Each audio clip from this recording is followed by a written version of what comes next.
What's up, everyone? It's Brendan here from What Were They Thinking? Just before we get started on today's episode, I just want to remind you about a promo we are still taking part in called 2 Pods a Day. 2 Pods a Day you can find on Facebook and Twitter.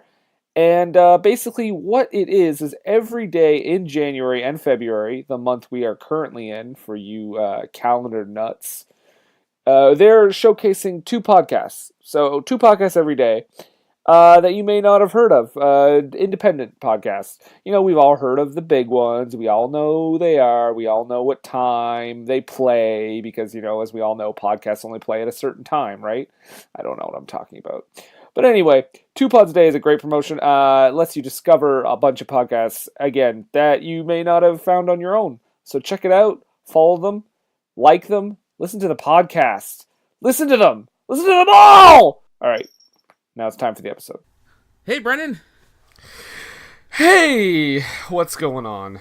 Oh, hey, not much. I just I want to get a hold of you and talk to you about this. Since it's Valentine's month coming up, I think it's kind of only appropriate that our significant others pick the movie that we're going to watch. That seems like a perfectly fair thing to me. All right. So since I guess it's my turn. Patty already talked to me about the movie she wanted us to watch, and I gotta say it actually fits quite perfectly not only with the theme of our show but the theme of the month as well, and she feels that our time is best dedicated to My Bloody Valentine 3D, the remake. Hard pass. No, you can't pass. That's how it works. I pick, you pick, back and forth. No. Gotta pass. Gotta pass on this one, Nathan. Gotta pass. No, we can't. Okay, look, it's not on the list. It's not a Serbian movie, and it's not Silo, so you can't pass. I gotta go. I gotta use my lifeline. I gotta say no. No, you can't. It's not applicable here. I pick this time, or Patty picks, but it's my pick, so that's what we're doing. Then what's the big deal here, man?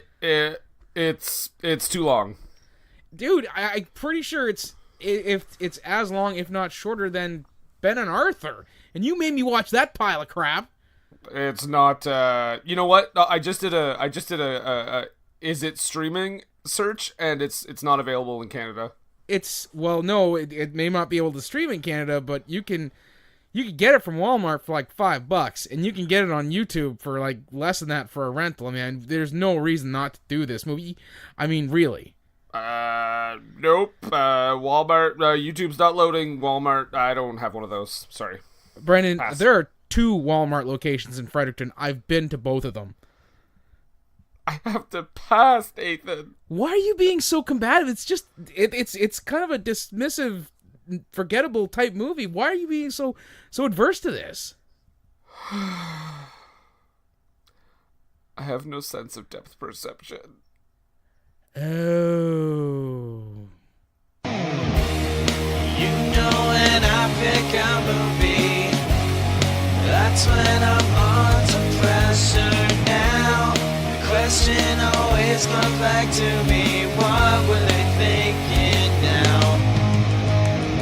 Whoa, what were they thinking?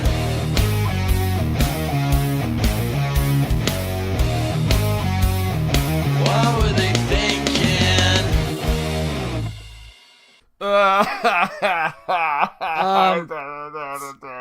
Hi, welcome to What Were They Thinking? I'm Nathan, and this crying heap is Brendan. It's okay, buddy. Is this why you were so upset about Matt and I picking on you about not being able to drive when we did that G.I. Joe post episode? Yes. See, no depth perception. So if somebody threw a grapefruit at you, you'd get a grapefruit to the nose. It's already happened. Okay. You're in a safe space, Brendan. You're with friends here. You don't have to keep your shame a secret anymore. Okay, I'm you calm. Freak. Whoa, hey. Phobia shaming. Not really. That's a disability shaming right there. It's not really a phobia shaming. Oh, a couple of Meryl Streeps we are. I know, just pathos. All right. Well, yes. He is Nathan, and I am Brendan, and this is What Were They Thinking? Mm-hmm. And we did watch My Bloody Valentine 3D, the remake. For real, though, I did have to watch it in 2D. Yeah. Yeah, this was the remake. First of all, I want to say I've never seen the original. I'm not sure how close it is to the original, but There was quite a bit of scorn heaped upon this one in comparison to the original. So because it wasn't the same as the fucking golden arch that is the original film. The gold standard that is the original My Bloody Valentine.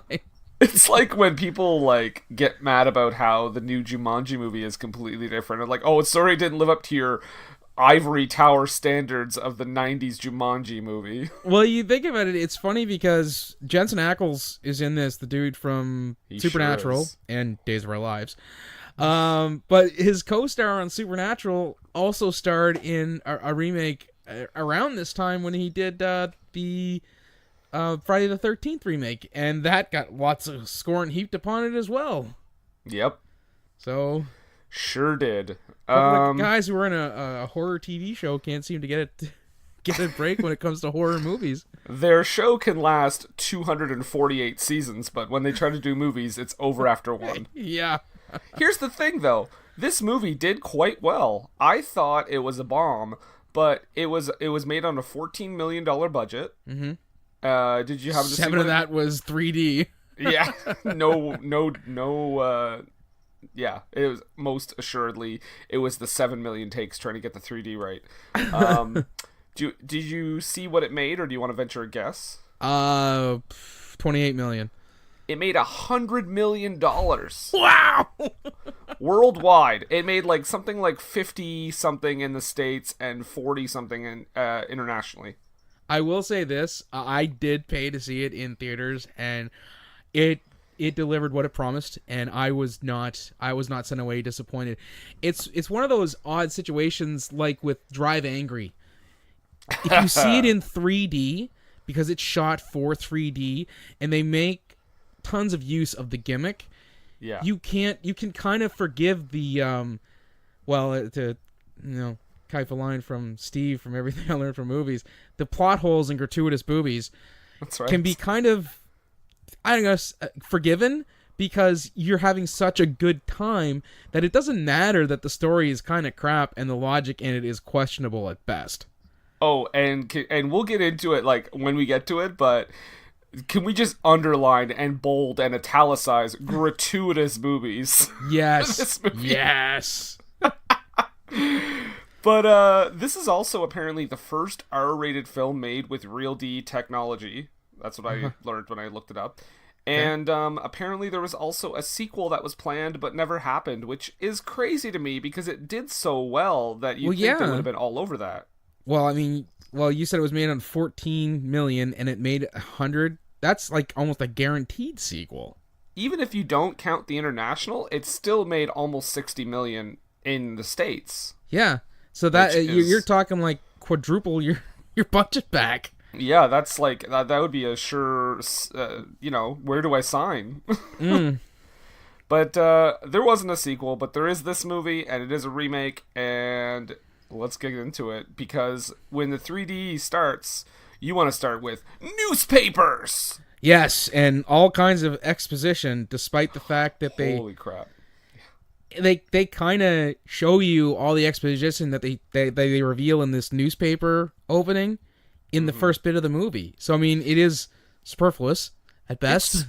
It's strange because this is one of the few movies that I can remember watching where there's 2 origin scenes. Like, you start off with, they're talking about this guy, this mine, the Hanover Mines, and there is a cave-in. Because somebody forgot to bleed the lines, and it was Jensen Ackles, who is the son of the man who owns the mines. Right. And the miners get stuck in the cave-in. This guy, Harry Warden, ends up killing all the other miners and gets, escapes, gets shot, whatever, and ends up in a coma. He ends up in a coma because when they finally were able to dig them out, he had killed all of the other miners so he could have all the oxygen. Right. but he still passed out from Okay. it. But by when they brought him out of it, he was in a coma. And he was in a coma for A year? almost a year, yeah? Yeah. Under no kind of security either. A man who brutally murdered a bunch of his coworkers and is in a coma. They even said that they didn't expect him to come out of it, but he was being, for some reason, kept on life support. Now, they don't ever get into him having a family of any sort. I don't see, if he doesn't have a family, I don't see an insurance company going, yep, keep it up. Keep spending our money. You know, he's a jam-up guy. Yeah. Keep him alive. Yeah. Who are you to tell Harry Warden? Oh, there we go. First one! All right. And then we start with, like... And then after all this exposition with the newspapers, the 3D newspapers, by the way, we have a flashback from Harry Warden. But it's a character... Like, it's weird because it's a character we haven't really seen yet. Like... I think it's just a really strange way to start. And then and you don't get a lot that really drives his character either. No, he just kind of went crazy and killed everyone to quote unquote preserve his heir. Yeah. But he wakes up and he fucking murder kills everyone, like, to the extreme. And they do a lot. I mean, they let you know, not even with the newspaper stuff during the opening credits, but all the killing and gruesome stuff. They do a lot of very prominent foreground work to make use of that 3D. It actually, when I saw it, it kind of made me giggle in remembering the old Dr. Tongue sketches from SCTV. Yeah. Where they're just look, it's coming at you, and then they go back doing whatever it is. They're just pushing stuff out towards the front of the thing so they can use the 3D gimmick, which is one of the things that makes me love this movie so much. But right off the bat, like, when he murders everyone in the hospital, because he wakes up out of his coma, because the flashback triggers his, like, waking up, he murders them. Like, that is some of the... Someone's cut in half! Oh, it is super gory. I think this is the goriest movie we've ever done. Yeah. Like... Yep. Yeah, because, I mean, what have we done? We've done both Silent Night, Deadly Nights. Yeah, I was going to say Critters, but that was PG-13. That wasn't that gory. Yeah.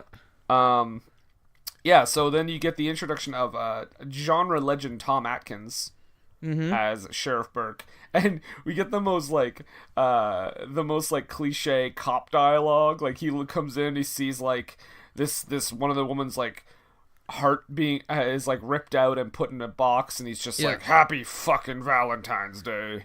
and then the other one goes, I think I waited too long to retire.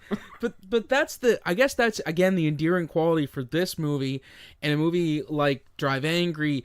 Those movies are just perfect, ripe for the 3D treatment. Because they're so unabashed in their cheesiness that it is like, we're using the gimmick and we're going to do the Dr. Tongue as much as possible for you. And we're not going to really care too much about the dialogue. We're not shooting for an Oscar. We don't want awards. We just want people to come and say, delivered what it promised, and I had a great time. Because I did. This movie is fucking awesome. But... yeah. Having said that, I do have some thoughts. Oh, so do I. And then, like, the other exchange that I kind of laughed at was, like, Harry Warden's in a coma, and he's like, guess he woke up. Yeah, real serious stuff. Like, everything is just treated with such gravitas, and the dialogue is so overwrought with drama. It's it's delicious. So... And they don't stop. It's not just, it's not even, like, the teenagers that are next. It's not even just the cops or the adults. We go to a bush party at the scene of all those deaths a year ago. Okay, as a teenager, did you ever want to go to a party where several people were killed by a gas explosion? Not only that, I never thought, a mine would be a fun place to party. Yeah, party at the mines. Like, no. Also, you go to a beach. Teenagers. One of the actors, I looked it up, is 37 years old. Yes.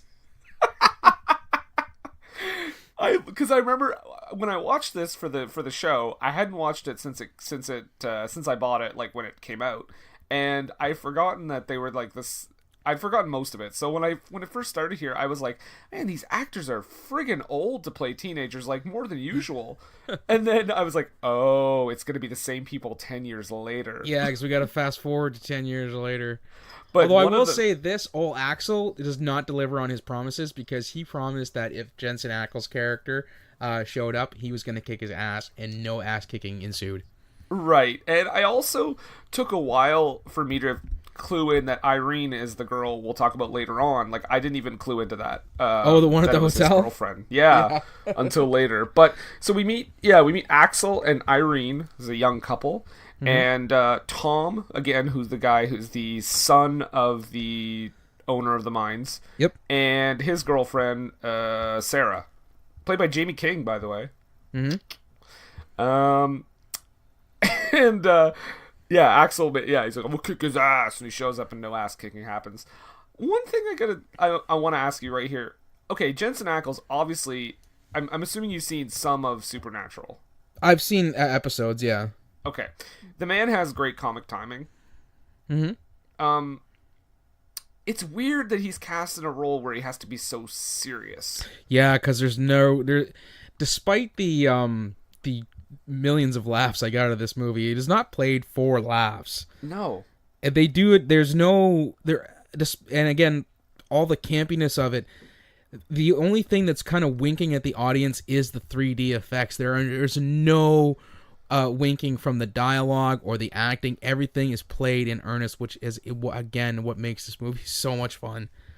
I almost think Kerr Smith, however you pronounce it, who plays Axel, I almost feel like he and Jensen Ackles should have been switched. Yes, because he's got a more menacing kind of tone to him. Plus, he's also, you find out that he's a philanderer, and all this. But I feel that they do this just so they can kind of throw you off the scent of the dumbest twist ever. We'll get into that. Yeah. But no, just as far as a casting thing, it was just strange to me that you get the guy who has such great comic timing. He's a very funny guy. He's a decent actor, I gotta say. And you put him in this like humorless vacuum of a role. Yep. So we're at the bush party at the death site, and all the teens are going down into the mine, because that's what you do when you party as teenagers. You go down into the mines. I mean, really? I mean, you go to the beach. You go to someone's parents' camp. You go just out into the woods, into a clearing where you can have a bonfire. You don't go to an unsafe mining disaster site. Also, how much of an asshole are these friends of Tom's that they're like, yeah, come down to the site where you fucking forgot to possibly cut the killed lines everyone, yeah. Pretty much killed like 8 people. Whole party. Well, that's one of the questions I asked about his girlfriend. When they get there, it's like, only then when they get there, and he's a little hesitant to go down, he's like, oh, you don't have to if you don't want to. I'm like, why didn't you say that in the first place? Why didn't you say, hey, let's skip it and go to the movies? That should have been a conversation weeks ago. Yes. Or at least that day if they just found out about that party that day. That's right. By the way, this is still technically cold open. The title has been shown, but this is pretty much all still a prelude to the main movie, which is, it's crazy to me. Yeah. They go down into the mines, and I feel there's a lot of times when they go into the mines, there's a lot of missed opportunities to do that whole 3D cart ride. Yeah. Like just down through the mine, because you're using the 3D, right? But they don't use it to the fullest extent in that regard. They save that for the credits. Yeah. So Jensen Ackles, he goes back to the truck because he forgot a flashlight. I think he goes to get like his beer or something. Yeah. And so anyways, his girlfriend and Axel and Irene, they get kind of separated there and head on down into the mines, and they get, again, separated somehow. And how does she not trip over the bodies? Yeah, that's what I was wondering. Because when she gets there, there's people who have already kind of been killed. Right. And the other thing, too, is that guy, so one of the greatest 3D things happens is somebody gets their eyeball jammed out. Oh, delicious. by the pickaxe of Harry Warden, because they're making no bones about it. It's Harry Warden at this point. Yes. And she freaks out and runs backwards, and then suddenly he appears on that other side. Mm-hmm. Like, what? Just one of the many logic flaws in this movie. Harry Warden has teleportation powers. I did like one of the guys when Sarah's the girl's name, isn't it? Yes. Sarah and Axel and Irene, they're hiding, and there's like this lone teenager looking, and he's like he's Jason? Yeah, Jason? was that intent? That has to be intentional. I was really hoping that he would start calling out his other friends named Freddie and Michael. That would have been great. Jason, Freddie, Michael, Leatherface, Chucky, you there? Missed opportunity is what I'm saying. Leatherface would have been insanely on the nose. But yeah, he gets obviously killed by Harry as well. Yeah, and then another random girl who at first, when the random girl gets killed, I thought that was Axel's girlfriend at first. Because like she just appears out of nowhere, and I was like, she's kind of a nondescript blonde. And she gets the top half of her head cut off. If I could steal from again Steve and Izzy, yes. It like, guys, this movie, it's crazy and it's entertaining. It is not for the squeamish. No, like it is gory. If you remember our mini-sode last week where we talked about movies that we saw at a wildly inappropriate age, I watched this with my oldest daughter, who's 13, and I immediately said, "Sweetheart, if this gets too much for you, you let me know." No problem. But movies are fake, Dad. That's true. All right, that's a good attitude to have. She watched it right to the end. Wow. Yep. There you go. Just carrying on a proud family tradition. As far, well, you know what? When you get down to it, it's just a movie. Yep. That's right. Now, I also wrote that first guy that got killed, by the way, looked a lot like Jesse Eisenberg. Just wanted to say that. Maybe a little. Yeah. When they come back up, when they do finally kind of make their way to the top of the mine, there's no teens left out there. There were teenagers who were out there hooting it up outside of the death site. And then when you get up there, did he clean out all the teens except for those 4? Well, that wouldn't make sense either, though, because then how did he end up on the other side first?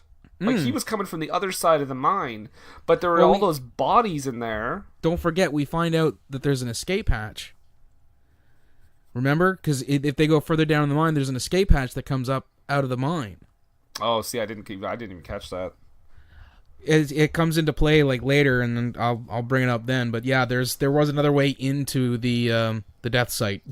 Well, it's still crazy that he came from that side and then ended up on the other one somehow. Yeah. But yeah, I guess Harry's just killed everyone, or almost everyone. So not only did they bring Tom to this fucking mine party where he accidentally caused many deaths, they also kind of abandoned him.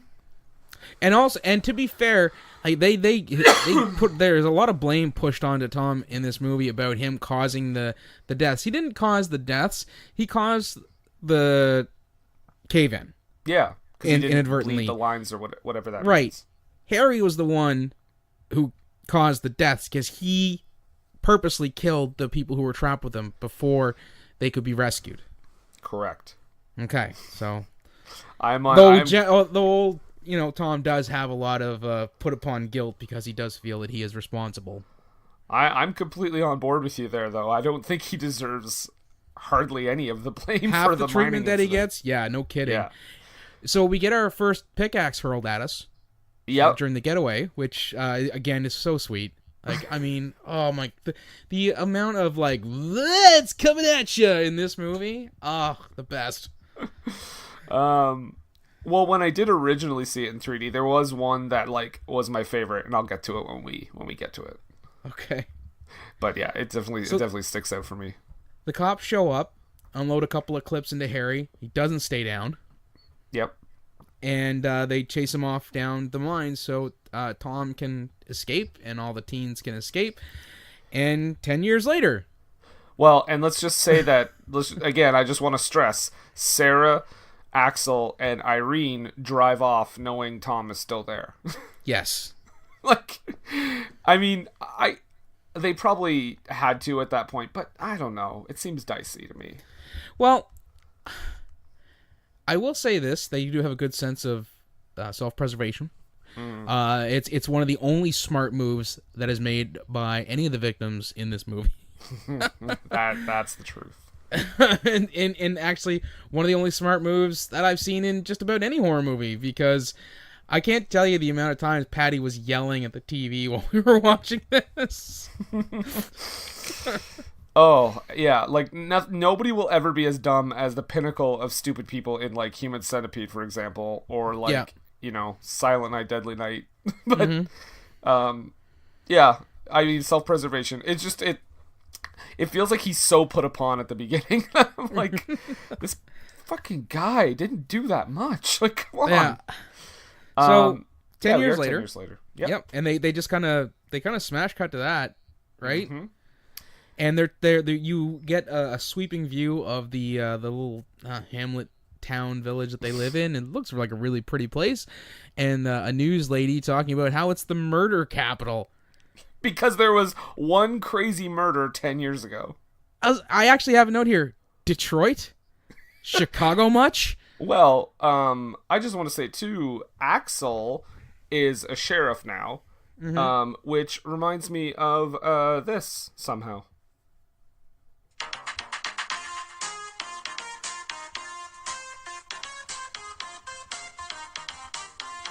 Okay, that's enough. Yet we can't pay too much. We'll be paying $100. That went through my head. I was like, wait a second. Axel is a cop? Mr. Achwell Foley. If he had stuffed a banana in somebody's tailpipe, oh my god, that'd have been hilarious. I fall for no banana tailpipe. But yes, Axel is a sheriff, and he is now with Sarah. They're married. They have a child. And man, he's still a scumbag. Yep, philandering with loose women. And he's 37 years old. just want to put that out there. How old was the girl supposed to be? I think they were supposed to be teenagers, right? In the first scene? No, I mean the one he's philandering with. Oh god, she couldn't be any more than early 20s. Okay. Because she looked very young.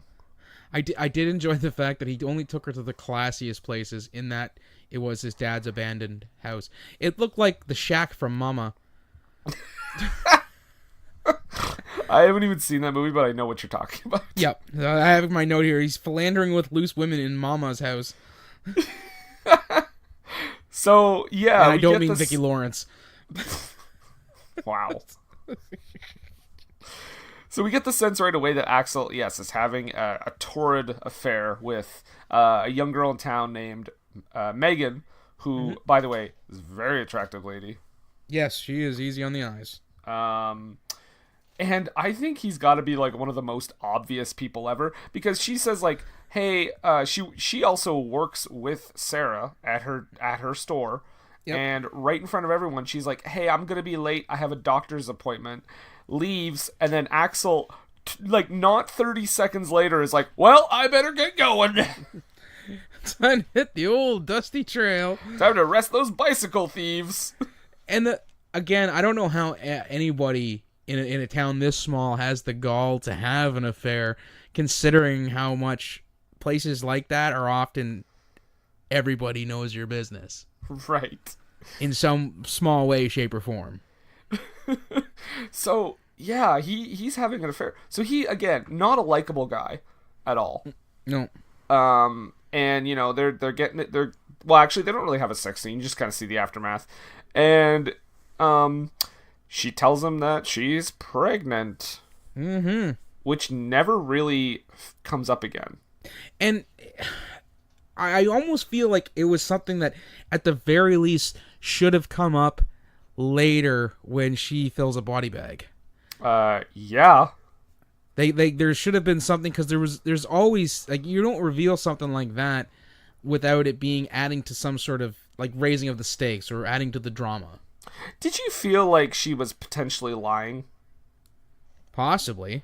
Because you get the sense that she wants him to say something to his wife. Oh, she does. In fact, she says something along the lines of, something to tell your wife, and he's like, maybe. Yeah. And she's kind of put off by his non-committal answer. She gives him a Valentine box of chocolates. I'm sorry, Axel, you get no sympathy. Both those girls are hot. Just pick one, goddammit. Yeah, we should all have such problems, eh? Yeah, really. Well, and I guess the next day is supposed to be Valentine's Day, right? Also, use a rubber. Like, come on. For sure. If you're gonna screw around, put on the Jimmy hat. You fucking moron. So all this stuff that's happening, or at least the stuff that's happening this day, is taking place on my birthday. It's the day before Valentine's Day. Happy birthday. Hooray. Yeah, and okay, so I think this is where we get Tom kind of coming to town. Tom returns to town after 10 years. He basically The left prodigal town. Tom returns. Yes, the prodigal Tom returns. He returns after 10 years because, everybody's a fucking asshole in this town, so I would leave Yeah, too. and they're all like, why did you leave? We thought you were... Why did you leave? Look how you treat him. Yeah, I almost got killed twice. Yeah, and all you do is heap scorn upon me for something that was purely an accident, and I actually didn't kill anybody. Right. Not the murder capital of America. It's the dickhead capital of... Well, no. The LA. dickhead murder capital. That's not... that means all the dickheads are murdered. Yeah. So he goes and meets up with Ben, who I think... excuse me. I think was just like a former miner, or he's a miner, current one. Well, he's currently like one of the heads of the company. Okay. Yeah. Because he's running the show, in the absence of Tom's dad, who's passed away, who we never ever see. In fact, Patty, when we were watching this at one time, and asked me, "Is that his dad?" It's like, no, his dad died at the beginning of the movie. We never meet his dad. Never. He's an off-screen character. Yeah. The owner of the mines you never see on screen. So Ben lays the guilt trip on him. Yeah, and he gives one of the worst lines in this movie. I'm sorry, it is so bad. Because he says something along the lines of, I'm gonna sell the mines. Like, Tom wants to sell them because, like, he obviously wants to rid himself of the horrific memories, right? Yeah. And Ben is like, you can't sell the mines. People depend on it, blah, blah, blah. And he says, listen, that's not my problem. And then Ben says, it's mine fucking problem. Really? I don't know if he might. I don't know if that was just a slip they just left in there, because it's not mine problem. Realistically, it is Ben's problem, because if he's seen as the kind of the head of the company, it is his problem, because he not only is he gonna have to deal with the fallout of laying everybody off, losing the mines, possibly his own job, but also the effects that it's going to have on that town. And people, again, we all know how dickish the folks in this town are. They're going to heap tons of scorn upon him because of something that's not his fault. No, to me, the worst part of that was that he was making a pun. I don't know if that was the intention. I think that if they did, that was the worst, flattest attempt. Talk about a joke that does not land. That's it. I think it was, because why would you say? You just say it's my problem, not mine problem. or you would say it's mine. Yeah, not like, mine problem. That sounds like they were making a pun. He Awful. was so angry that he was like, "I'm gonna make a joke out of it." He's not in. That's it. His character's not in a emotional place where he would be making jokes. Right. It just although he does kind of say, here's your dad if you want to make up with him. Yeah, a box of his ashes. Everyone in this town is a dickhead. Absolutely. Oh man. Yeah, when he says, make peace with your daddy. Yeah. I was almost hoping that this movie would take a left turn and he gave him the box, and like a little guy just like popped out of it. Oh, Tom, you made it back home. I am your daddy. Wait, Mother Superior, is that you? Yes. It's going to get a lot worse from here. And I'm not happy to be your daddy either. So he goes to Tom leaves, and he's staying at the No-Tell Motel locally, real seedy place. And we just kind of get he's talking to the nice little lady who runs the place, and her little bat-faced dog. Kidnaps her dog. Gets a room in promise of return for the dog. Mm-hmm. If you don't give me a room, I'm going to snap your dog into it. Not in so many words, but, you know. He says, I'll give you your pooch back for a room. Yeah. So as he's walking past, he can hear a couple, you know, banging it out in one of the No-Tell Motel on a fantastic, you know, day before Valentine's Day. Mm-hmm. And we get full frontal. Oh, we do. And this is the second of two clips I want to play here. Because, just to set this up, this is Irene from earlier in the movie, Axel's ex-girlfriend, with a random guy she's banging. I got the sense that, and I got the sense that she, like, I know she says she's not, but I got the sense at first that she was a prostitute. And this is the kind of exchange, the dialogue exchange between them at the beginning. I think it's hilarious. Here we go. Let's play this for a bit. Back, or you want me to put in for another night? 2-day holiday weekend. One day if I'm gonna get back by Valentine's. Valentine's. Did you know that Saint Valentine was a patron saint of love?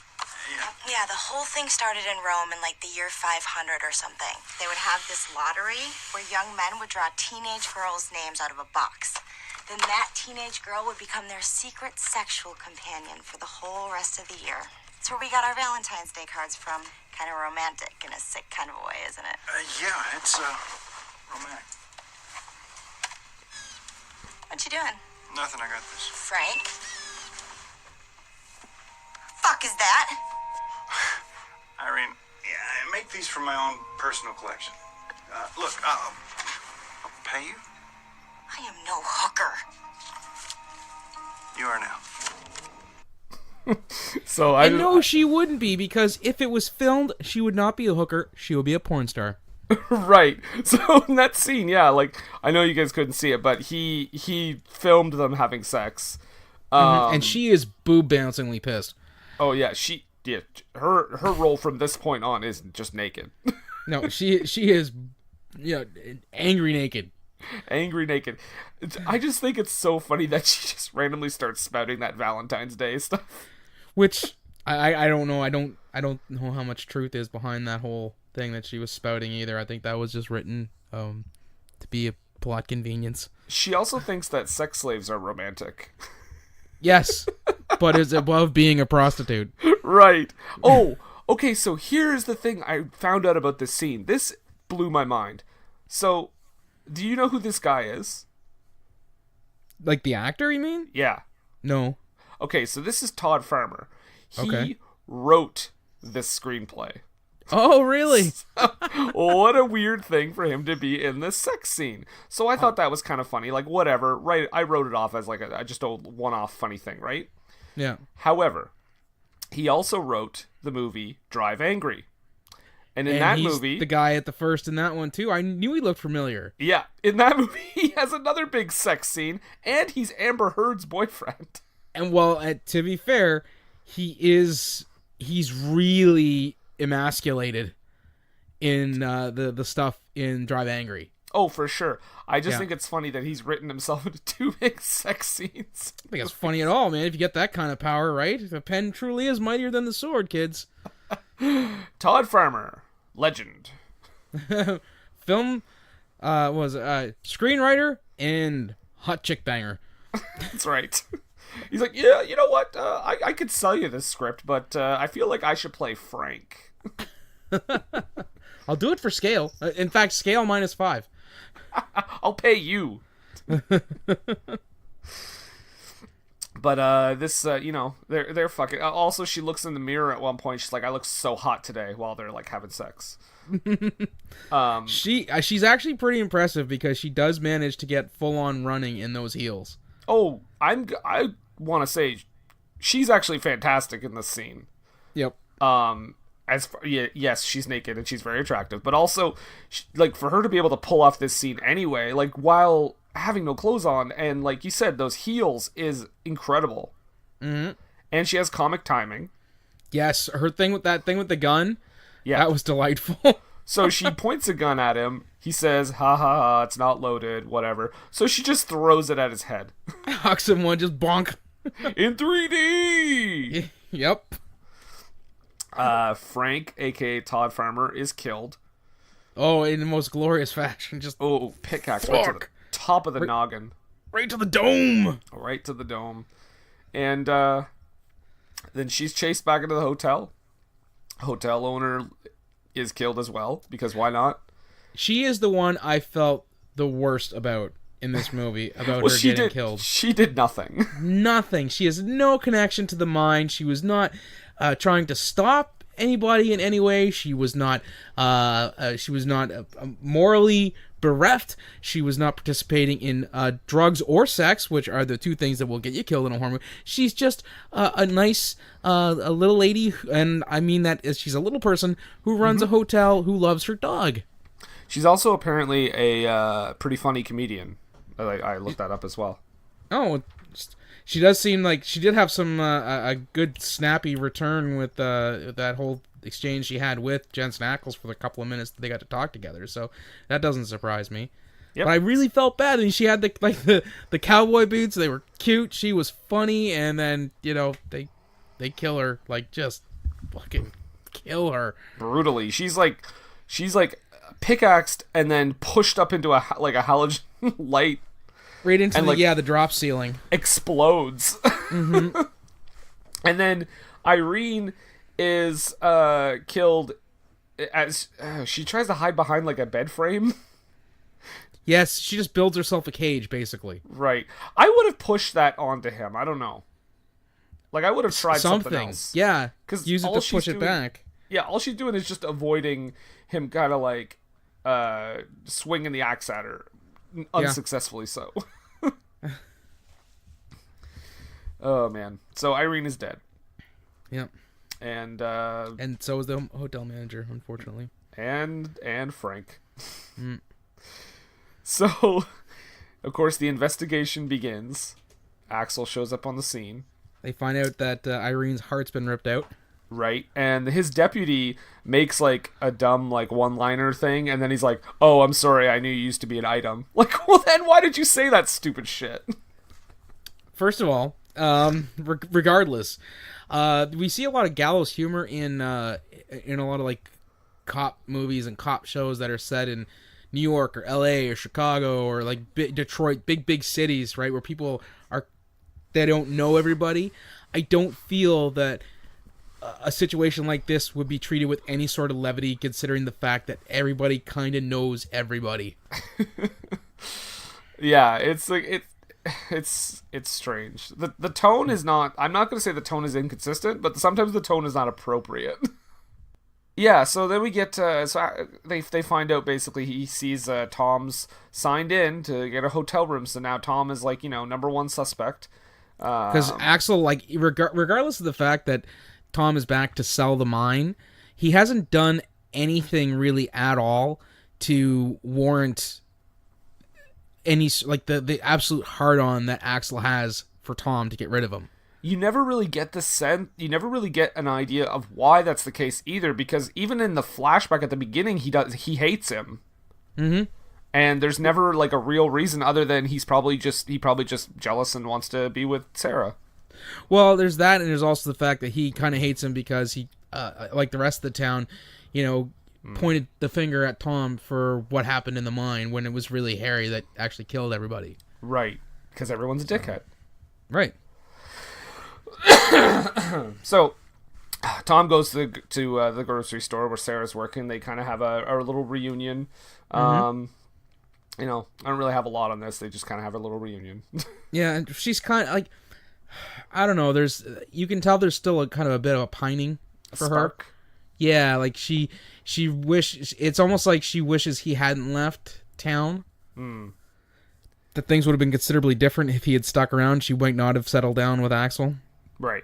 And then another one of my favorite lines delivered so sternly is Axel goes back to the station to further investigate this murder of Irene, and another deputy walks in and she's like, "Sheriff, you got a Valentine."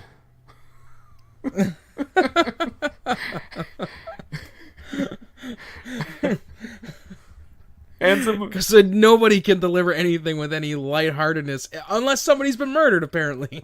That's right. Murder, let's make a joke. Yeah, everything else, solemnness. Absolute solemnness. So much gravitas. So she gives him the heart-shaped box, and of course it's got a heart in it. Because it's Irene's heart. And he's like, just like 10 years ago. Yeah, not like... Oh, Axel's seen some shit, man. Apparently, because I can't think of a single person who'd be like, open up a box with a heart, like a human heart in it, knowing full well that it's probably from not only the person he used to date and kind of be in love with, but the person who was just murdered, who he's known his entire life. Oh, yeah, just like 10 years ago. Right. No big deal. Another murder, another day. In the murder capital of America. Oh, my God. Harmony. Harmony is the name of the... Yes. Harmony. We should probably emphasize that. So, Axel is still investigating this thing. He's like watching the footage of her having sex, which Sarah walks in on. I think is really funny because he's like calling to tell me all about it right now. What? I said they're calling to tell me all about it right now. It's Axel. No, we're talking about it. Yeah, no, you did a great job, buddy. All kinds of gravitas. Solemn, yeah, and not a bit missed. You guys were, yeah, pathos. I gotta let you go. We're gonna get back to talking about it, okay? Yeah, no, all right. Thanks there, Axel. Bye. Okay, now we're back. Oh, Axel. What it's again? How characters call us, never the actors, though.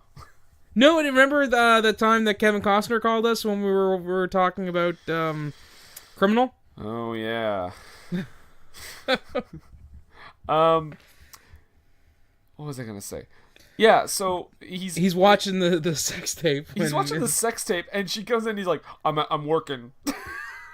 And then he's all pissed off at her because she has a picture of Tom that shows she's still kind of pining for him. I have a note here. He's pretty accusatory for a philanderer. A philanderer and a guy who's watching two people have sex. I know you're investigating, but you don't have to watch the whole tape. Oh, you know what we ran past? The old guy throwdown in the bar. Oh, yeah. You mean where Tom gets kicked out of a bar for being punched?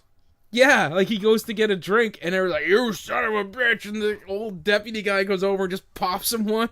Yeah, and like, in that scene, it's like, he's not getting blamed for closing down the mines anymore. He's getting blamed because Harry Warden is supposedly back in town killing people. Like, he's just getting blamed for everything in this fucking town. I think the town motto is, "Welcome to Harmony," where you'll be blamed for something you didn't do. Welcome to Harmony. It's your fault. It's your fault regardless. Yeah. Oh, yeah. So, yeah, the bar scene is pretty crazy. And sheriff, or not, he's not the sheriff anymore, but Tom Atkins, we'll just say Tom Atkins, he basically tells him, like, this is the second time I saved your ass. There ain't going to be a third. And he's like, good, fine. Yeah, I don't care. Whatever. Just leave me alone. Yeah, gaw. You're worse than my dad. Worse than my dad. By the way, spot on, Jensen Ackles. Oh, I've been working, I like to stay as close to the person as what their impression as I can. Get that inflection in just right, the accent just perfect. Wait, Dean? There, now they're reunited. So Tom has another conversation with Sarah. Basically amounts to, it ends up convincing him not to sell the mine. Mm-hmm. Because, she's just like, hey, just don't do it. And he's like, I never thought of it that way. So he goes to the mine to have like a tour, which Why wouldn't you just call the guy, Ben, Look. and say, yeah, I need to talk to you. There's been a change in plans. I'll meet you at your place later. You don't go to the mine where you have a ton of guilt and post-traumatic stress disorder about people that you feel guilty of for having a hand in their death. You don't go there and then ask for a tour. Listen, I'm going to sell the mine, but first I need to make sure I know what it looks like. Or I'm not going to sell the mine.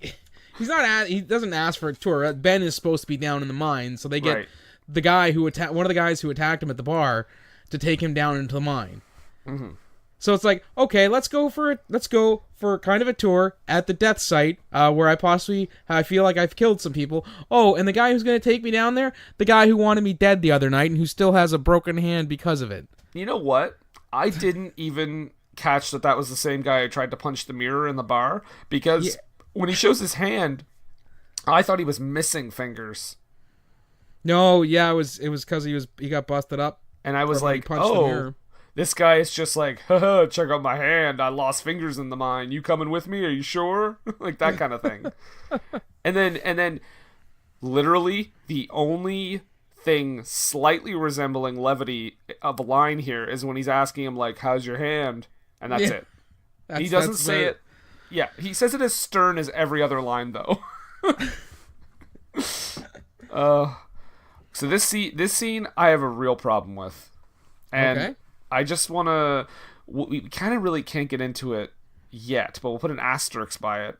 Why I have kind of an issue with it, because obviously there's something later we don't want to reveal too early, but the miner, Harry Warden, whatever, is down there, of course. Attacks Tom, puts him in a cage, locks him in, busts the lock so he can't get out, and straight up murders that miner in front of him with the pickaxe. Mm-hmm. Yep. I will say this: good use of the standing zoom during this scene when they're doing it not only with Tom but also with Harry, or let's call him the miner.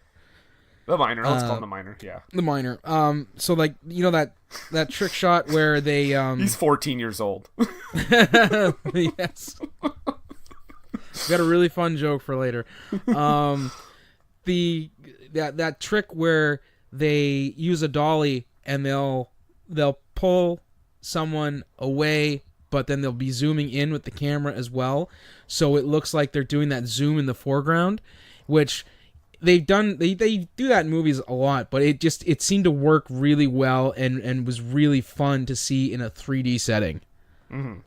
Yeah, so that was, I say, good use again of the 3D gimmick for this movie. Yep. As far as aesthetically, this scene is good. However, like I said, later on I will say something that bugs me about it. Yeah. And I think we even have that face to face with Tom and Harry. Mm-hmm. Oh my god! If somebody in this movie had been named Dick, that would have been hilarious. Well, was there a Richard? No. Tom, Dick, and Harry. Oh yeah, that would have been pretty tremendous. So. Yeah, this scene, of course, they bust open the cage to get Tom out and then start attacking him. Yeah. Physically. What did you do? I thought I was locked in a cage. He was clearly in a cage with a bent lock, and they're like, "You son of a bitch!" This guy can't get a break. Yeah, but then this is where we find out that Ben, Axel's dad, and the sheriff, and I think they also said Tom's dad had a part in actually killing Harry Warden. Yeah, and burying him in the middle of the woods. Right, but do you remember, this was the part that I was talking about earlier, when they were looking for the grave where they buried him, they were like, it's up by the old escape hatch. Oh. It's just beyond there, and that is the other way that, you know, they could get in and out of the mine. But when they get to where they buried Harry, surprise, Harry empty grave. There. Right? Yep. The scene that precedes this, though, is in the hospital. I had a good laugh at, because the way it's staged. So Tom is in the hospital because Harry, or the miner, whatever we want to call him, cut his arm up a bit, right? So he's getting stitches, or he's getting stitched up. Yep. I think it's Ben. Yeah, Ben comes in to see him. He's like, what are you doing? He's like, Harry Warden's still alive. He's like, no, he's not. And then, boom, Sarah comes in the scene. What were you doing in the mine? He's like, and Tom is like, I'm not going to, I went down there to say I wasn't going to sell it.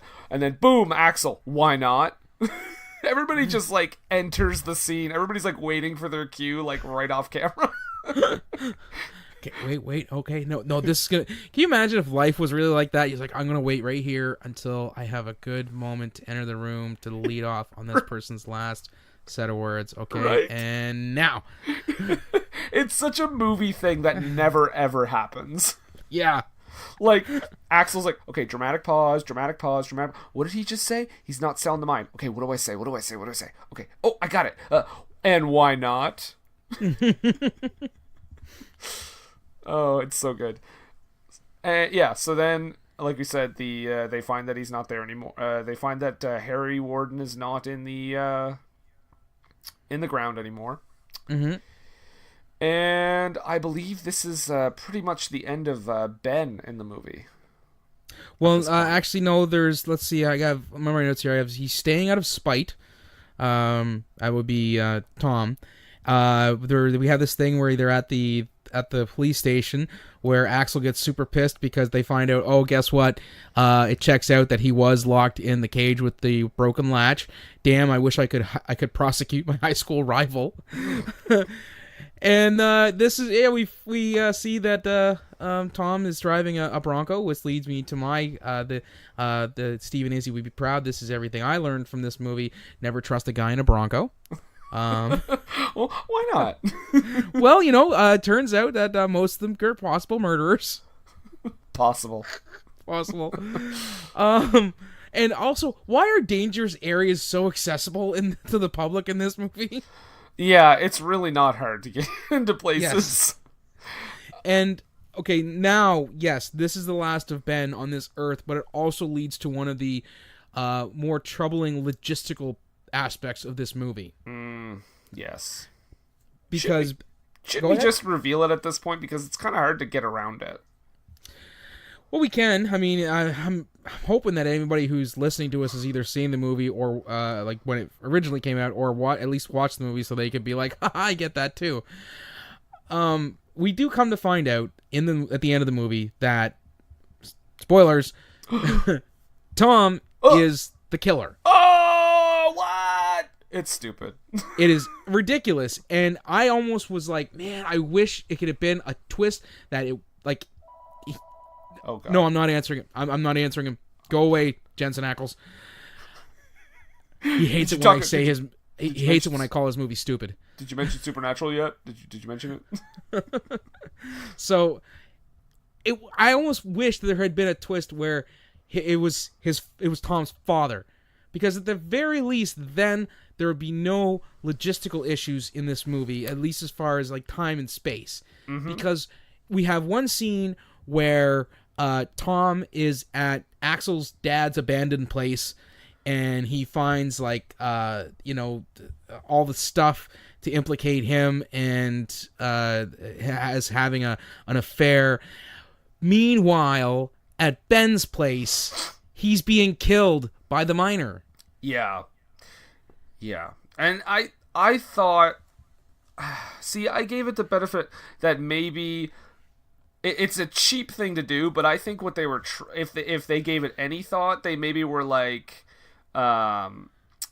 this Ben's death happened before he got to the cottage, maybe he did it just before. But the way the scenes are placed, like it's a cop out.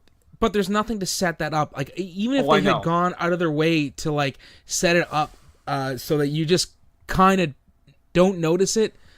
Like say if Tom was going to the cottage and you hear he's listening to the radio and it's a news report and they give the time on the news report. But then we go back to Ben's place and there's like a clock going off and we find out it was actually 45 minutes or an hour beforehand. Mm-hmm. So it's like it's a twist and you would have to do it in that jigsaw reveal that they have at the end, but it would at least then make sense for him to be in almost two places at once. Yeah, like I said, the way they actually shot it is just like it's cheap. It's a cheap way to do it because it doesn't. It's like, again, it's like the other thing that we'll talk about later as well. With the now that we know that he's the fucking killer, I guess we might as well just say the thing in the cage makes no sense because later on, jumping ahead a little bit, but I'm just gonna say it now before I forget. Later on, we show him calmly putting himself in the cage and busting up the lock after he killed the guy. But in that scene, he's freaking out. Like, he's not, like, calmly walking in. So, like, what you need to do there is not show that part. Just show him locked in the cage after. Don't show him actually getting into the cage. And then maybe show, like, the murder. You know what I mean? Like, it's cheap. I did like obviously what they were going for when they have that face-to-face with Tom and the miner, where they're just like a mirror image looking at each other. Yeah, that's nice. But the way they handled the rest of that scene was inept. Right, 100%. And I do have a fun note here at Ben's place. Booze and shotguns together again, because he's getting drunk and he's got a shotgun, and they have that fun again with the 3D where Ben is waving the shotgun around. It's in the audience's face. Got me aiming at shadows. Aiming at shadows, Harry Warden. And he's killed. Aiming at Shadows, by the way, is my newest album. Guys, pick that up on iTunes. It's a good listen. It's a pretty good kill on old Ben, though. When he gets the pickaxe, he gets his head shoved into it. I do like his last little like, oh shit. Yeah. Yeah, he gets like curb stomped into the pickaxe. Yep. Someone says we're being mocked. Someone says we're being mocked. Oh, because following this, Axel and his deputy go back to the site where Harry was, and it's Ben's body instead. Yeah. And he says, we're being mocked. What a way to mock someone. Look at that, a dead body. Got ya. And then we go over to the supermarket sweep. Oh, we get to the because they're sweeping. The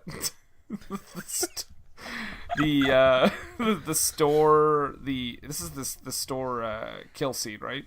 Yeah, and Megan's got her ready to party shirt on. Was she ever? Wow. Indeed. She's an idiot, though. Yeah. Although she says something smart at first, because, of course, they're in there. By the way, she's about to, just before the miner comes in there, she's about to crush Sarah's whole world and reveal everything. Yeah. And then the miner interrupts it. And then Sarah just says, like, okay, wait here. And Megan, has the only smart thing she does is she's like, no, I'm kind of a pussy. I'm going to go with you. Which, yeah, obviously.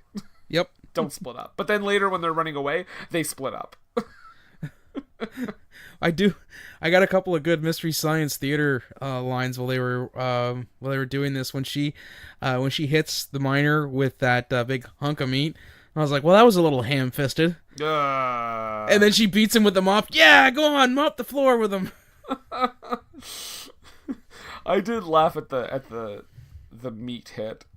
Yeah.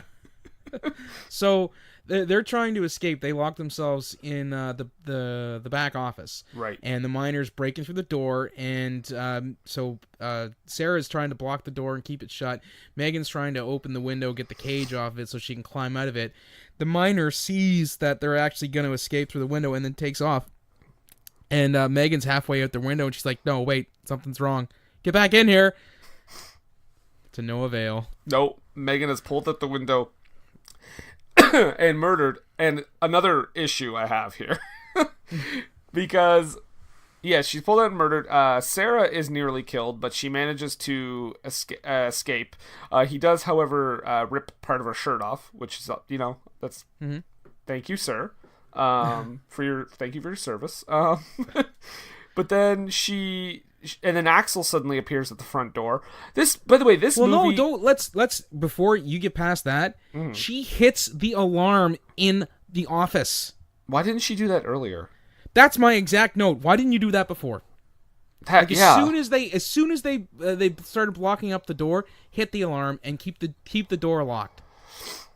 Yeah, that is strange. But this, I was gonna say, this movie has a real thing with like everybody's a suspect because everyone is suspicious all the time. Yes. Even the deputy at one point, like who you barely see.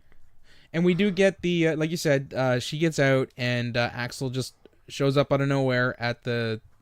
I mean, I suppose not out of nowhere like an RKO or anything, but he is the cops, so I mean, he does show up where the alarm is going off. But I mean, that is a very quick response time. It's a small town. True, but like it's like literally 10 seconds. He's there. Yeah. But, which is supposed to again feed into your idea that he might be the killer. Right. It's totally like an everyone's a suspect thing. And but it would have made a hell of a lot more sense if he had been the killer. Oh yeah. Yeah, 100%. Or even anyone else, really. So they go around the corner, he finds Megan's body. Like, okay, but how long ago did he kill Megan? Like maybe 30 seconds ago?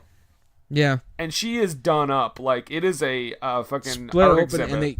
and he did like finger painting with the Be Mine Forever, just like she wrote on her Valentine for Axel. Right. There's like finger painting, her heart's in a box, her chest is ripped open. But it's like it's very like that looks like hours went into that. Yeah. Like that is not Definitely a 30-second not job. 30 seconds exactly. And this is where we find out that Sarah has known all along. Yeah, that they're having an affair. Yeah. That was odd to me because she never seemed like suspicious. No, like there's no there's no hesitation in her looks or her anything. She doesn't do anything confrontational with Axel about the whole thing. And it's just another thing too is that there's never really a reason given for why he would be unfaithful. Like there's never like. Yeah, I mean, she seems like a pretty stand-up wife. They kind of argue a little bit, but it's mostly about when Tom gets there. Like, there's never. Yeah, and like they have a beautiful house, so they can afford a housekeeper. And yeah, they have a son. They have a young beautiful boy. tow-headed little son, and it's a situation where I guess I don't understand why Axel would be running around on her because he seems to kind of have it all. But there is that old adage, show me the most beautiful woman in the world and I'll introduce you to a guy who's tired of her crap. Because familiarity breeds contempt. I guess it's just the way it is sometimes. I think it's literally for the sole purpose of making you think that he's the killer.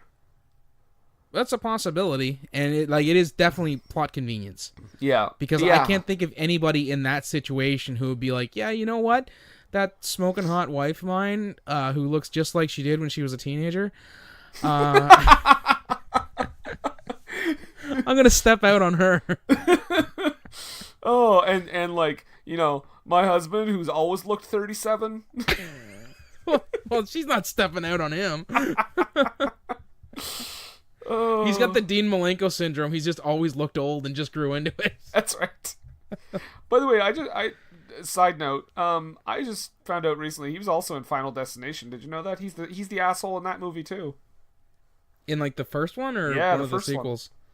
One. Oh. Yeah. I did not know that. Yeah. I like that movie. He's I thought his name looked familiar because it is not a normal everyday name. No.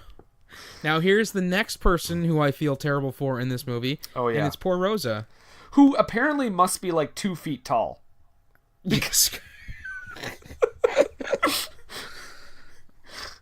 Or a contortionist. I mean. Right. Because, yeah. Oh, man. She gets murdered. Basically off screen, though. That was surprising.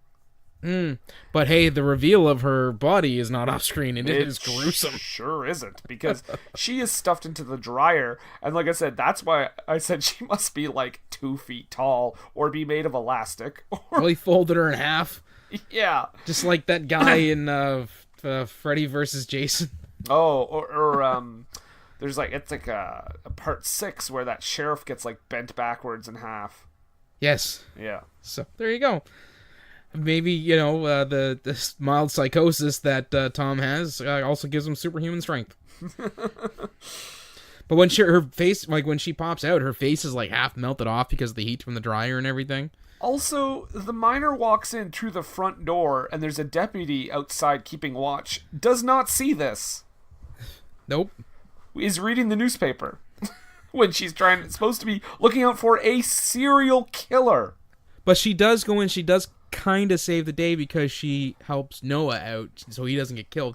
But I do have a funny note here that when she's telling Noah to stop, I was like, no, Noah did it. He's the killer. Him. That would have been an amazing twist. It might have made a little more sense than the one that we got. Sure would have. Oh, or would have done the oh man, I don't want to spoil this if you haven't seen it. Have you ever seen the movie Orphan?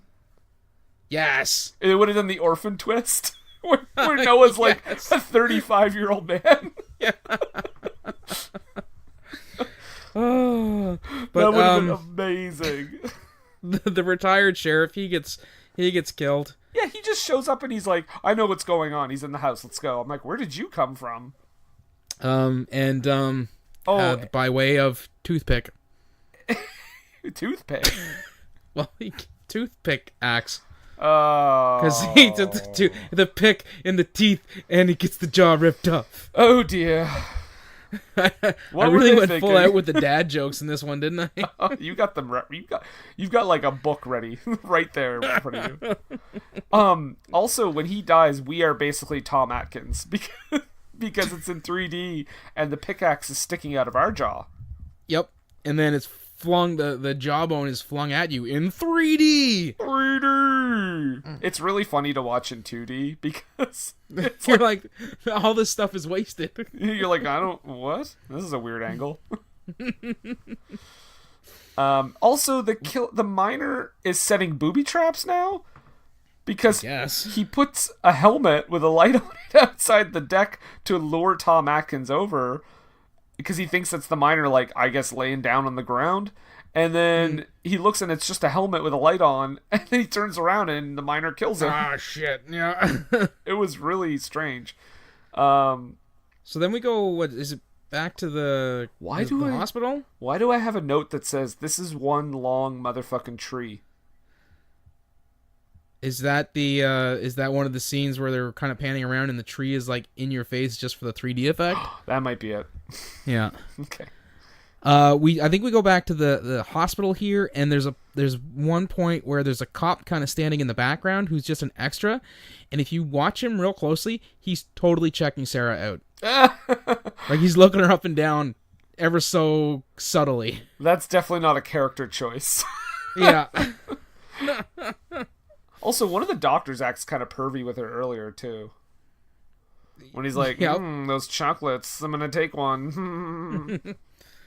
And then Axel shows up. He's looking for his wife, and she's like, the nurse, the only person in town who thinks Tom is nice except for Sarah, says that he took off with she took off with that nice Tom Harrigan boy or Hannigan boy or whatever his name is.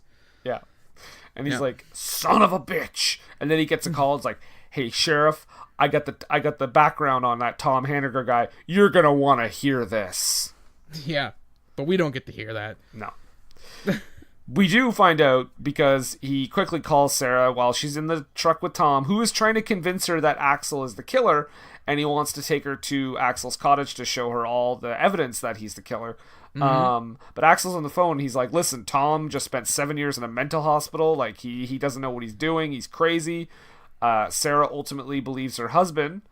And by the way, she has the worst poker face. Yeah. Who was that? It was my mom. My mom. He's like, that's not your mom. I'm not an idiot.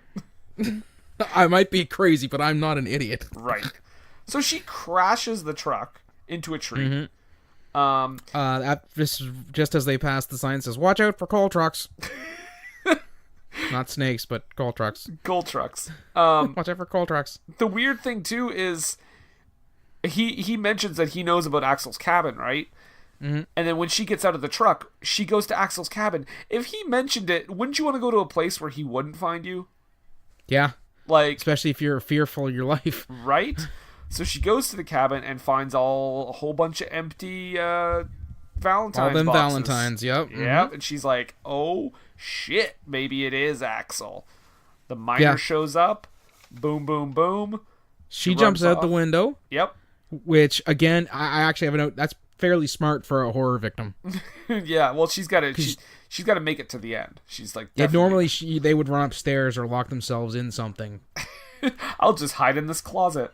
But she manages to bust through the window and get past the boards and get out. Right. Yeah. Yeah, so she But she runs to the mines, though. right. Because we have the haunted house laundry situation here coming up, where they're inside like this room with all these miner outfits, and it's supposed to be like jumpy, scary, but it just looks like a miner laundry. Yeah, there's like pants everywhere. I just have a line that says, pants. Because that's I was hoping, you know what I was kind of hoping for here? So here we get the scene where obviously Axel and Tom are like reasoning with Sarah while she has a gun. She's pointing at both of them. I was hoping for an even crazier twist where the miner showed up. Yeah. And it was someone else. Yeah. He kind of does, but this is where we get the shit twist where you find out that Tom is it's all a figment of Tom, and it's like a split personality type thing. I do like the part where Axel's like, well, you just have to shoot us both. I really would have loved that she went, fine, boom, boom. Yeah. Yeah. She's like, all right, I'll shoot you both, no problem. Yeah. But yeah, then we get then we get the twist.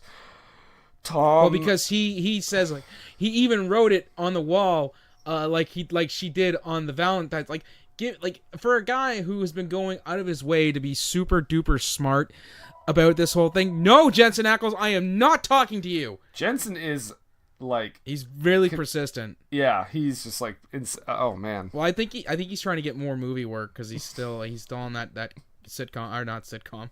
What do you imagine? He's still on that CW show that won't die. Supernatural, the sitcom. The sitcom, hilarious. But well, I caught a demon today. Yeah, but did you make dinner on time? My boss is coming over. So you mean Dracula? Because he's been so smart throughout the whole movie to draw attention away from himself, to put it onto Axel, to put it onto other people, for him to slip up like that in such a Encyclopedia Brown villain kind of way is ridiculous.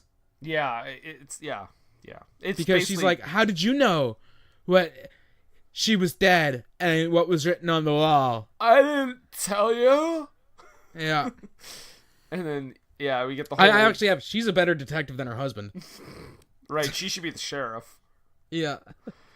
We get all the flashback stuff. With the Jigsaw reveal. Putting the mask on. Yeah, it definitely is like the end of Saw, for sure. But in a really shitty way. Because you get it, and it's like, oh, he went to the grave and dug up Harry. How did he know it was there? Yeah, he wouldn't have, because they just told him about it in that hospital scene. Right. And then we get the problematic cage thing where he, like you said, he murders the other miner and then calmly puts himself in the cage and then locks the cage. Meanwhile, in the original scene, he's losing his mind. Right. How could he even have been in the cage while the murder is going on? That just makes no sense. I don't care if it's the same person. It still doesn't work. Then we got the logistical stuff where he is in... where he's at Axel's cabin, but he's also killing Ben at the same time. Yeah. Yeah. I feel like I wonder if the twist was a last-minute change. Maybe. I don't know. Script change at the last minute. I wonder if they had a surviving Christmas situation where they had no script. So we get the reveal, and, I guess Tom's other personality takes over, and he starts fighting with Axel. Meanwhile, Sarah still has a gun. Why doesn't she just shoot him? Because she has to run away. Here's the thing. I get, like, I actually said, why doesn't she just shoot him? And I don't know if it was Patty. Someone mentioned to me, well, she was afraid she might hit her husband. He's a philanderer. He's been cheating on her for God knows how long. I don't know why she has any sort of, would have any qualms about accidentally hitting her cheating husband. Yeah. it's a messy ending. It's a messy ending earlier on. They waste some bullets to the point where he's like, "You've only got one bullet left," and she shoots this like CO2 tank or something inadvertently because it goes through him and hits the CO2 tank. Right, and then breaks the top off it. And he's like, "What?" He looks like emotionally hurt that she did that. Well, and I actually have a note here because when it blows up, this big support that's made out of like a board, like 4x4 ties, wood, and I just like Jenga. Jensen was killed by Jenga. Jenga Jensen. Jenga Ackles. But spoilers, he was not killed by Jenga. Did you like the Matrix bullet time thing? It was fun, but again, while they did use it, is the Matrixy thing, but I think that was also done for the 3D, so you could see the bullet coming at you.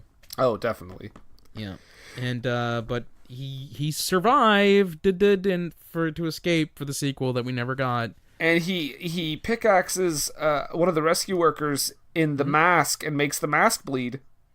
That was I was like, why is the end of the pickaxe bloody if we're looking at it? Right?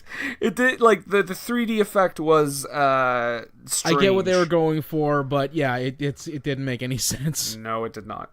Nope. But yeah, he kills that rescue worker and he makes it out. And instead of like, I figured like they were gonna do like a one last scare thing where he tried to kill them right after. But no, he just kind of leaves. Yeah. He just kind of leaves, and Sarah and Axel are like taken away by like the ambulance. Yeah. I gotta imagine that the conversation about the closing credits went something like this. Hey, you know all that bullshit test footage you guys shot when we were like scouting the mine? Yeah? I feel like we should do something with it. Let's add a 3D effect to it, and we'll take the audience on a virtual minecart ride. Should we put anything like in the background on the way? No. Just put it over the closing credits. Yeah, it'll be fine. Your movie. And make it as serious as possible. Right.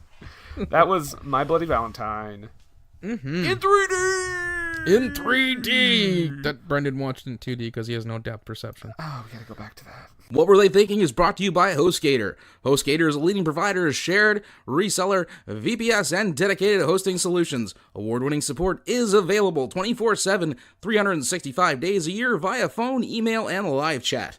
Discover why over 9 million websites trust HostGator. Use the coupon code SCHLOCK for 25% off your first purchase. That's SCHLOCK, SCHLOCK, for 25% off your first purchase.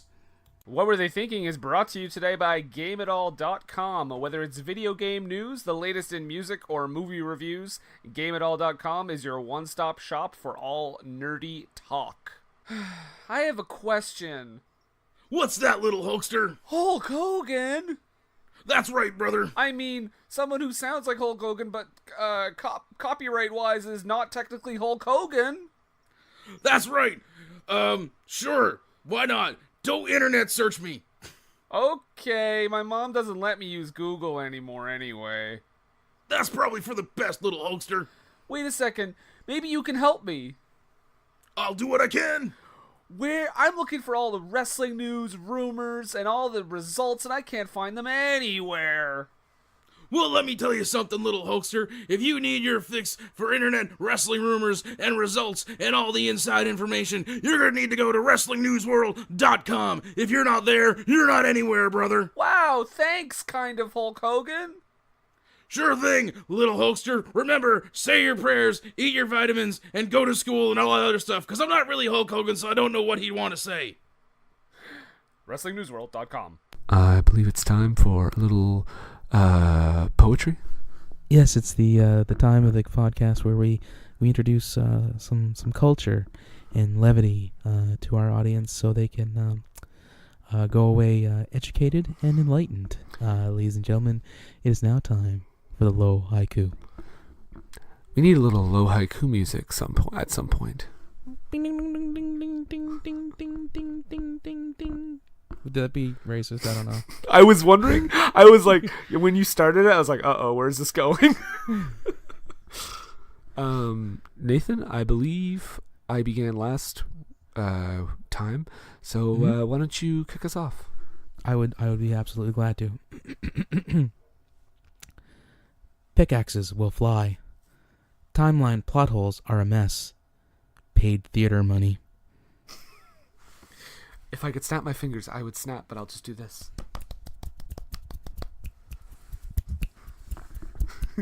Excellent. Thank you. Mm-hmm. I also have a reference to pickaxes, weirdly enough. So odd with this movie. There were so few of them in this movie that it's really kind of interesting that we both mentioned them in our haikus. Correct. Pickaxe to the head. Almost everyone is dead. It's Evil Jensen. Thank you. I forgot that haikus don't have to rhyme, but I did it anyway.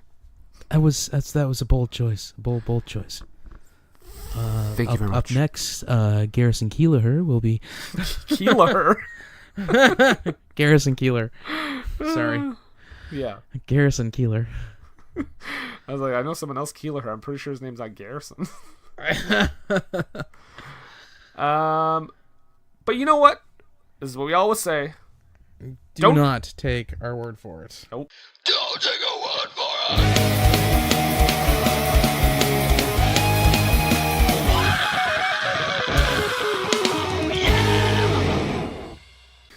What do we got?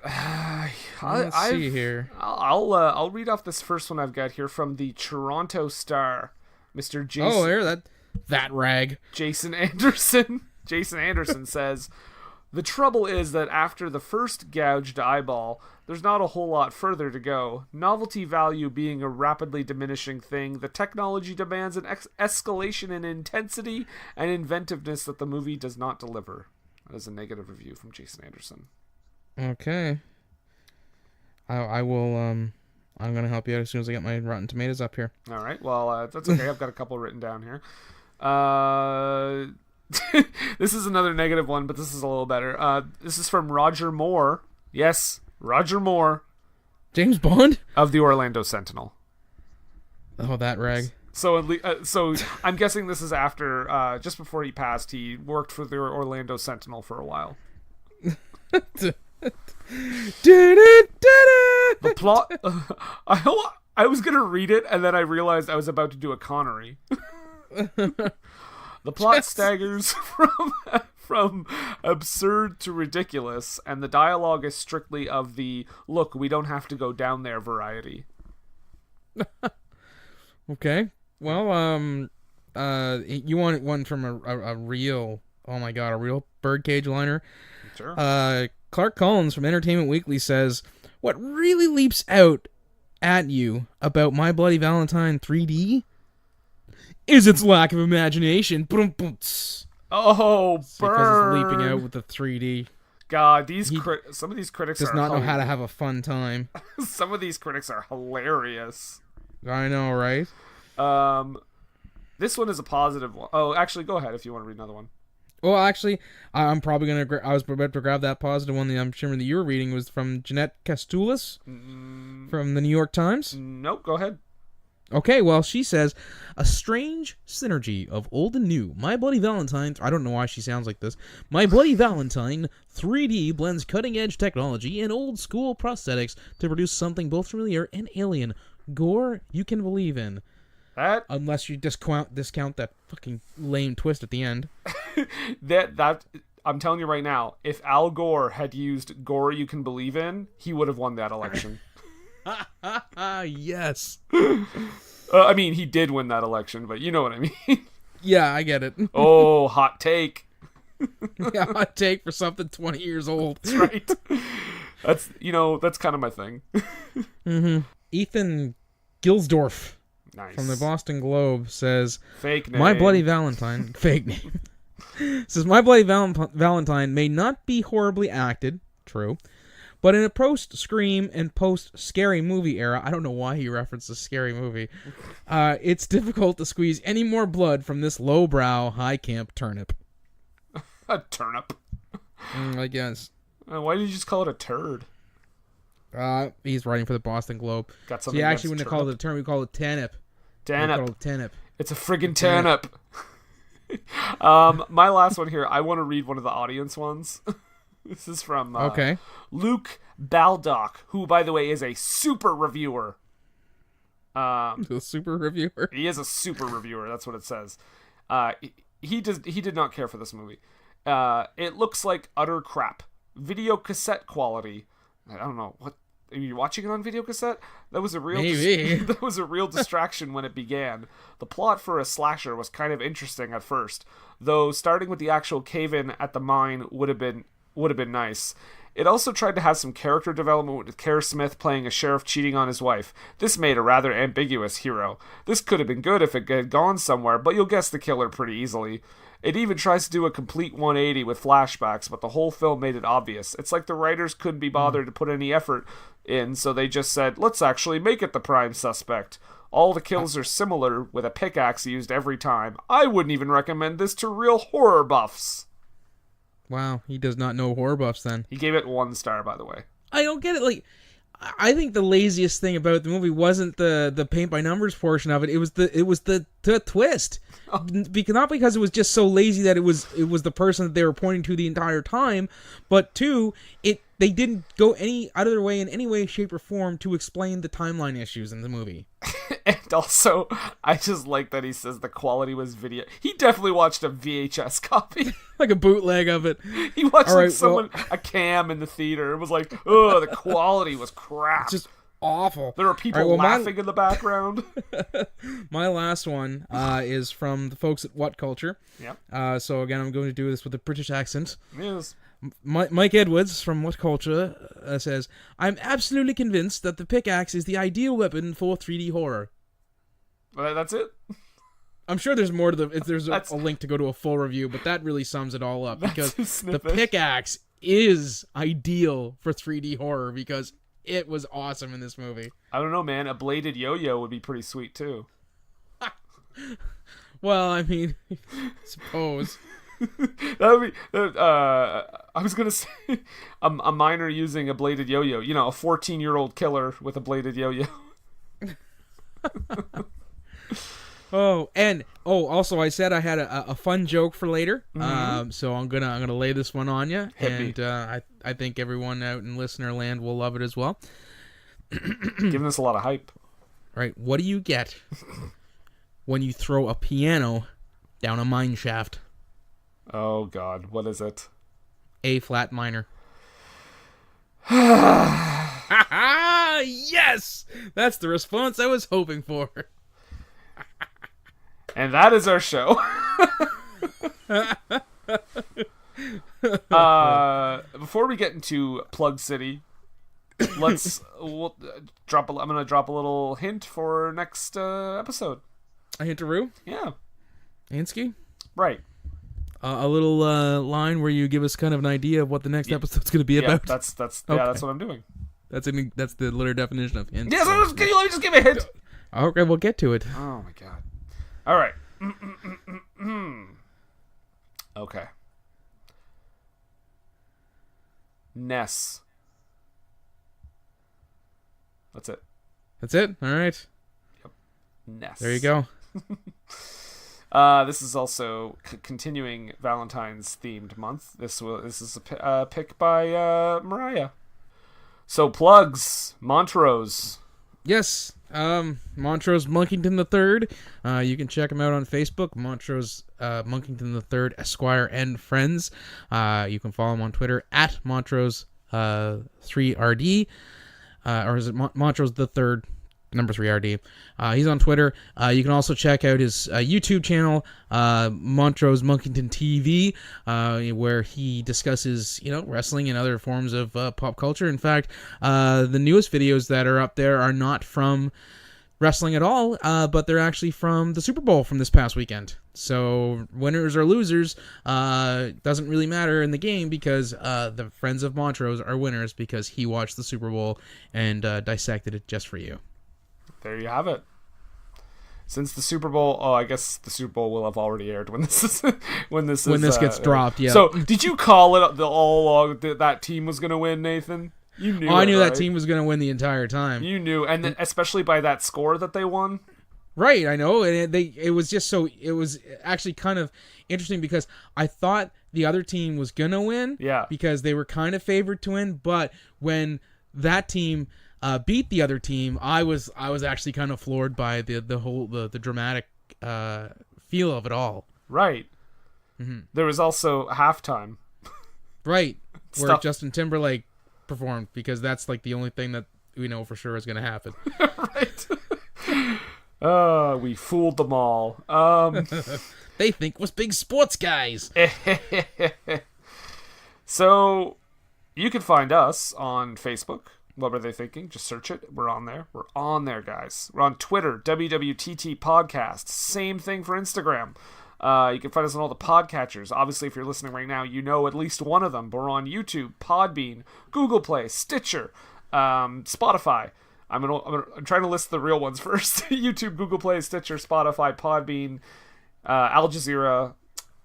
The Teddy Ruxpin Appreciation Society. Yep. Human Sentai Pod. Human Sentai Pod. Man, there's so many now. Like, we're really expanding. Pod Kit Knife. Pod Kit Knife. Minor Piano Network, apparently, now. Yeah, lots of different... We're getting out there. That's we're putting ourselves out there to the masses. ABC Family now. ABC. You can catch us on Animation Domination. But not the Disney Channel, okay, Brent? Not the Disney Channel. Right.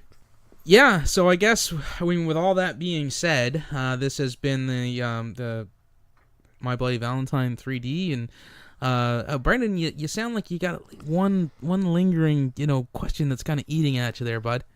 I mean, it almost feels like a familiar old hat at this point, but I have to ask you.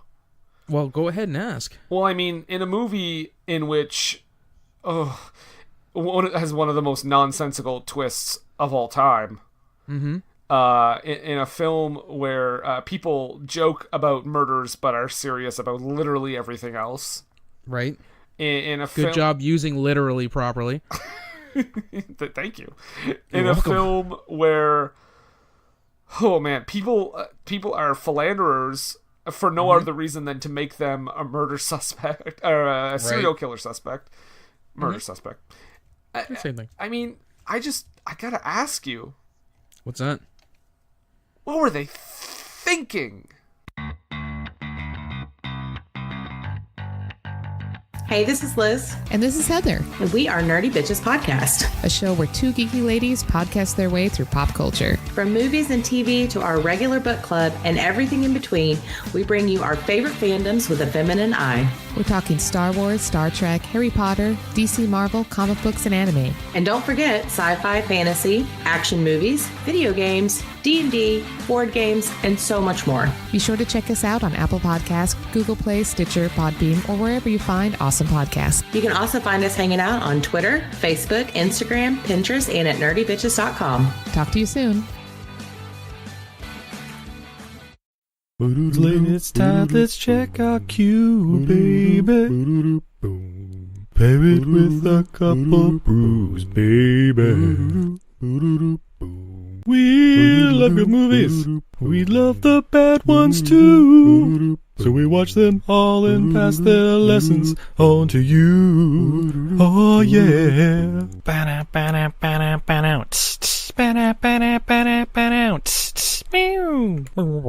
Everything I learned from movies helps to make life a little bit groovy.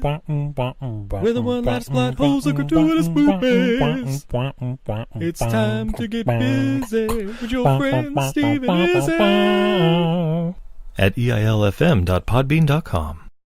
Hey, do you like movies? Hey, do you like podcasts? If you do, then come on down and listen to the Home Video Hustle podcast, homie. Hustle. Every Friday, we talk about whatever movie PJ picks out the bag. What does that mean? Well, every Wednesday on our YouTube page, I pick a bunch of movies at random. Sometimes there's a theme to it, sometimes not. PJ picks the movie out, and guess what? We watch it on Friday. We talk about it for about maybe an hour, hour and a half, whatever we feel like doing. Might give you something good to watch, baby. Come on down every Friday. So come get your hustle on with Home Video Hustle. You can find the show on any podcatcher app, or you can come down to homevideohustle.podbean.com. All of them in one place for you, so you can go ahead and binge it like it's Netflix. We ain't the defenders, but I like to think we a little bit better than that. Come holler at your boys, man. Come chill with us. Peace. Peace.